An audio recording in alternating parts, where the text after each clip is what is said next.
Assalamualaikum. Selamat pagi para siswa. Bisakah kamu bayangkan jika tidak ada air sehari saja dalam hidup kita? Beruntunglah kita menjadi salah satu makhluk bumi, karena Sang Pencipta sudah menyiapkan persediaan air yang melimpah ditambah dengan siklus air yang membuat air terus tersedia.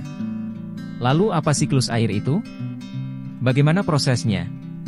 Siklus hidrologi atau siklus air adalah rangkaian atau tahapan yang dilalui oleh air dari bumi ke atmosfer, dan kembali lagi ke bumi melalui beberapa proses. Dikutip dari Gramedia.com, terdapat beberapa proses dalam siklus hidrologi ini. 1. Evaporasi. Evaporasi adalah proses perubahan air menjadi uap di mana air yang ada di laut, rawa, sungai dan lainnya menguap karena adanya pemanasan dari sinar matahari. 2. Kondensasi. Kondensasi adalah suatu proses yang mengubah air dari bentuk gas menjadi bentuk cair. Ketika uap air naik menuju atmosfer, uap air tersebut menjadi lebih dingin dan mengalami perubahan bentuk kembali yakni menjadi tetesan air kecil. Hal tersebut terjadi ketika uap air telah membentuk awan. 3. Air hujan.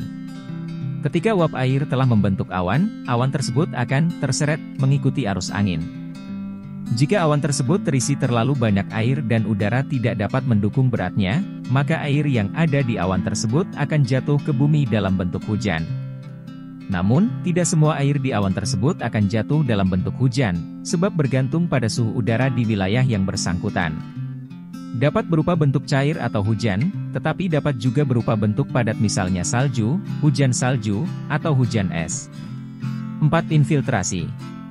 Infiltrasi adalah proses ketika air dari awan jatuh kembali ke bumi, yang sebagian besarnya jatuh ke tanah. Air tersebut kemudian berkumpul di bawah tanah dan merembas hingga ke bagian bawah sungai, sehingga akan memberikan aliran air bahkan setelah hujan berhenti. Air tanah ini banyak dimanfaatkan oleh makhluk hidup termasuk sangat dimanfaatkan oleh akar tanaman, terutama dalam proses fotosintesis. 5. Limpasan. Limpasan adalah proses di mana air tidak meresap ke dalam tanah, melainkan mengalir di tanah. Air limpasan ini nantinya akan mengumpul di sungai dan kemudian mengalir menuju ke sungai yang lebih besar. 6. Transpirasi. Transpirasi adalah proses ketika air menguap dari tanaman terutama melalui daun. Hal tersebut juga dapat berpotensi untuk mengembalikan uap air kembali ke udara. Singkatnya, proses siklus air ini dimulai ketika air yang ada di bumi menguap kemudian naik menuju ke langit dan berkumpul di udara sehingga membentuk gumpalan air. Kemudian awan yang terkumpul di langit tersebut mencair, sehingga akan menimbulkan titik-titik hujan yang turun ke permukaan bumi. Lalu dari titik hujan tersebut, sebagian ada yang langsung mengalir melalui sungai menuju laut dan ada juga yang menggumpal menjadi es. Dan terakhir, cadangan air yang ada di bumi itu pun nantinya akan menguap kembali dan melakukan proses perputaran yang sama secara terus-menerus dan berulang-ulang. Lalu ada berapa jenis siklus air? Siklus air terbagi menjadi 3 jenis berdasarkan proses-proses yang dilaluinya yaitu siklus air pendek, sedang dan panjang. 1. Siklus air pendek. Siklus pendek diawali dengan air laut menguap menjadi uap gas karena panas matahari. Kemudian terjadi kondensasi dan pembentukan awan pada ketinggian tertentu.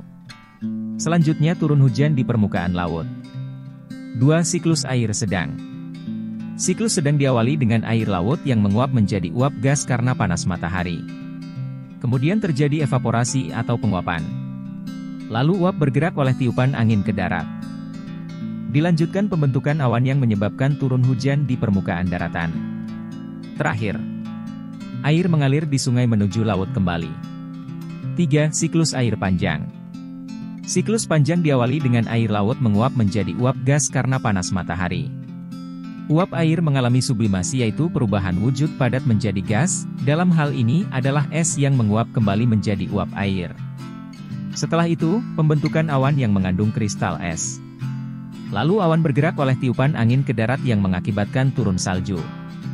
Pembentukan gletser yaitu bongkahan atau endapan es yang besar. Kemudian gletser tersebut mencair membentuk aliran sungai. Hingga akhirnya air mengalir di sungai menuju darat dan kemudian ke laut. Mari sama-sama kita jaga keberadaan air di bumi kita. Paling tidak, dengan tidak membuang sampah sembarangan ke sungai untuk menghindari pencemaran air. Terima kasih sudah menonton video ini, dan jangan lupa untuk terus belajar bersama Bimbel El Fikri.